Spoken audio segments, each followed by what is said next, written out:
どうも JP です。素人が一からサウナメーカーを立ち上げています。前回のお話で、50になるとね、いろんなことを気をつけていかなきゃいけないと。100歳とかね、寿命が長くなってますから、そういう健康寿命をね伸ばすためにいろんなことをしていかなきゃなんないよねみたいなね話を、しました。で今回なんですけど、今回は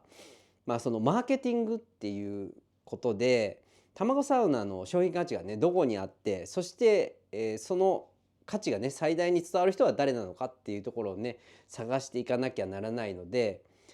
結局その多分こういう価値があって、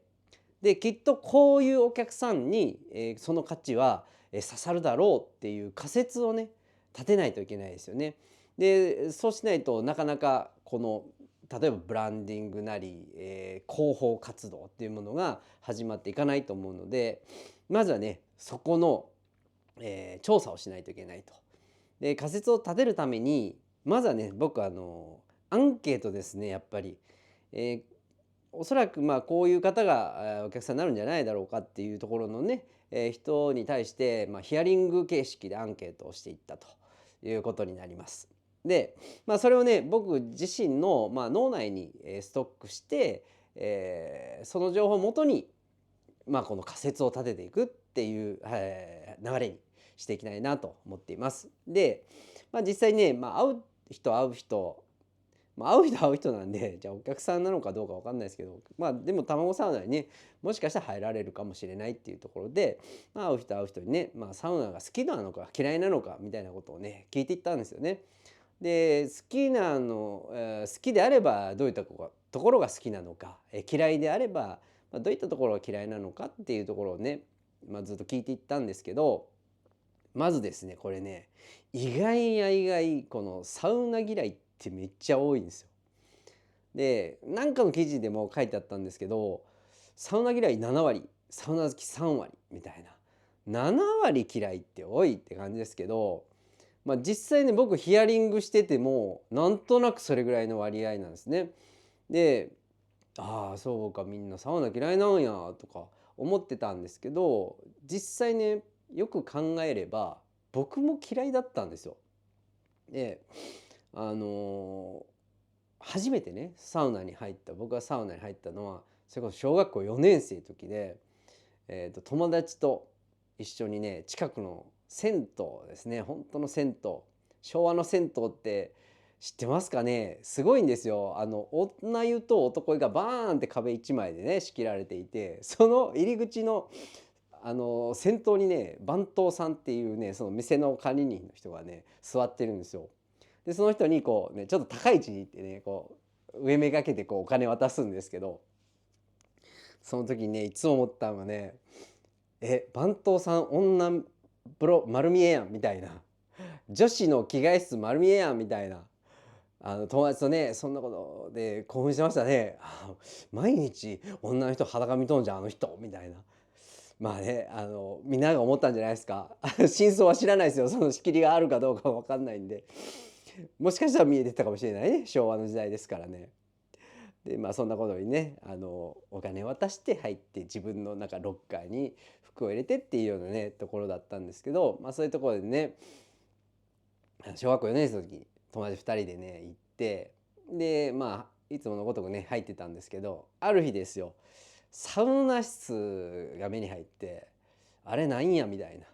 サウナっていうらしいけど入ってみようやみたいなことで、一緒に入ったんですよ。その時ね衝撃でしたね。もう入った瞬間2人ともう息が詰まりそうでもう苦しいんですよ。で僕はね顔の皮膚がねもう取れるんじゃないかっていうぐらい熱かったんですね。でも1分もいなかったと思いますね。もう数秒で出て、うわー言うて友達ともうすげえな痛いなとか、よう入ってられるわ大人みたいなことをね言いながら、こんなとこに入る気が知れないって言って、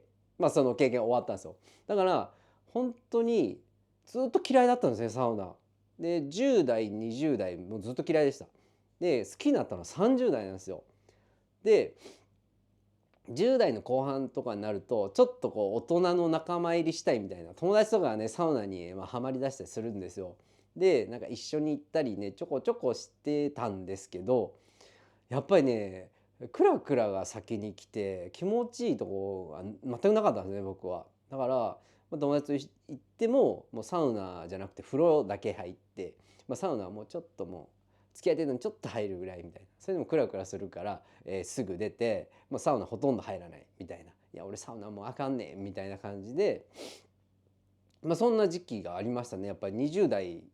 後半で30になって僕初めてサウナいいなって思ったんですよ。でそれはきっかけが何だったか分かんないですけど、結構そこはなんかグラデーションがかかってるような気がするんですよね、好きになるまで。多分おそらくですけどサウナに慣れたんだと思うんですよ僕自身が。で酒とかタバコとかも一緒じゃないですか。最初からねムエって飲んでる人もいるとは思うんですけど、僕はもう最初ビールなんかめちゃくちゃまずかったし、苦いだけの飲み物で、タバコだってもう呼吸困難になるかっていうぐらい咳しましたよ。でもあれって慣れたから、タバコうまいな、酒うまいなってなっていったんだと思うんですよね。でサウナもそういうところがあって、ある一定のライン超えて慣れのラインを超えないといけないですよね。慣れのラインっていいですね。そう慣れのラインをね超えなきゃいけなくて、そこを超えると初めて気持ちいいとか、なんかすがすがしいみたいないろんないいところがね見つかってくるんですよね。でそういうことでですね、実は7割サウナ嫌いでしたみたいなね、そんなところからのスタートでいろいろヒアリングをしていったんですけど、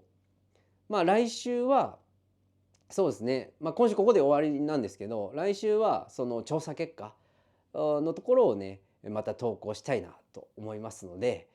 またぜひね来週楽しみにしてください。今7分なんであと1分だけ喋りたいな。そうですね、あの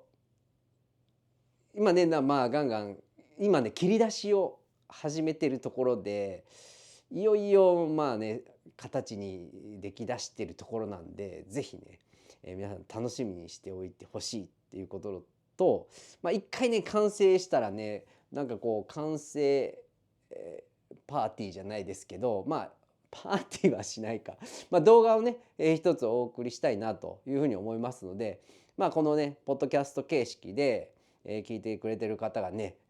何人かいらっしゃるので、配信していきたいのと、時折ね動画配信していきたいと思ってますので、またぜひぜひ、ご視聴してみてください。では来週。